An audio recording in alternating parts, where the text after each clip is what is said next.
Birleşken Devletler Teşkilatı Kişilik Hukuk Ali Komissari Michel Bachelet uzun taqozolik bilan kutayotgan Sharqiy Turkiston safarini oxirlashtirdi. Michel Bachelet Xitoyning irqiy qirg'inchiligiga qarshi ehtiyotchanlik bilan tanqid qilish pozitsiyasida bo'ldi. Faoliyatchilar Bacheletning Xitoyning kishilik huquq dafsandichiligini texmo qattiq tanqid qilmaganligi yoki naq maydondagi yangi tafsilotlarni oshkorlamaganligidan qattiq umidlandi. Uyg'ur harakatining qurg'uvchisi va mudiri Roshan Abbos Twitterda biz adolatni savirchanlik bilan saqladik. Hozir Bacheletni iste'fo berishga chaqirgan payt keldi. Biz kishilik huquq oliy komissari Michel Bacheletning darhol iste'fo berishini talab qilamiz. U o'zining huquqiy va Birlashgan Davlatlar Tashkilotining qurilish prinsipiga sal qaraydi dedi.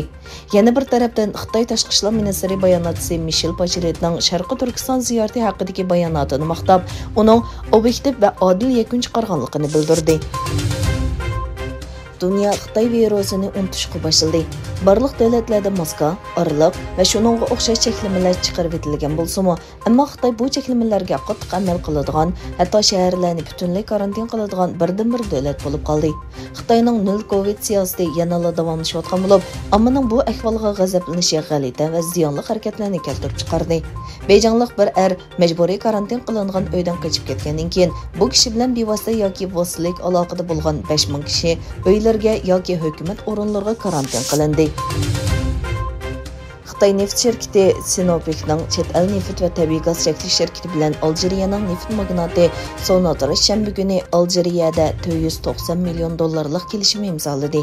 Bu kelishim poytaxtning sharqiy janubiga taxminan 1500 kilometr keladigan Zaraytin rayonidagi neft va tabiiy gazni tekshirishni o'z ichiga oladi.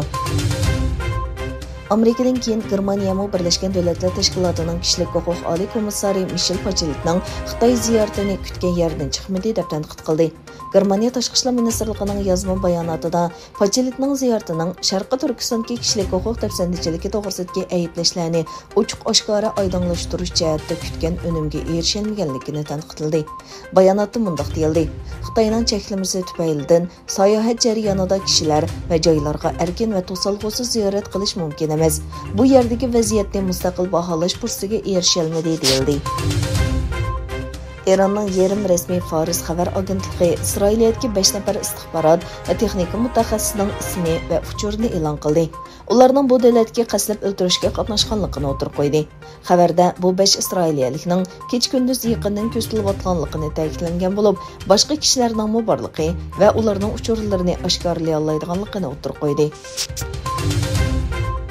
İlgilenici Xitoy Xalq Ozodlik Armiyasiga tava 30 urush aeroplani Tayvanning havo mudofaa farqlantirish rayoniga kirgan.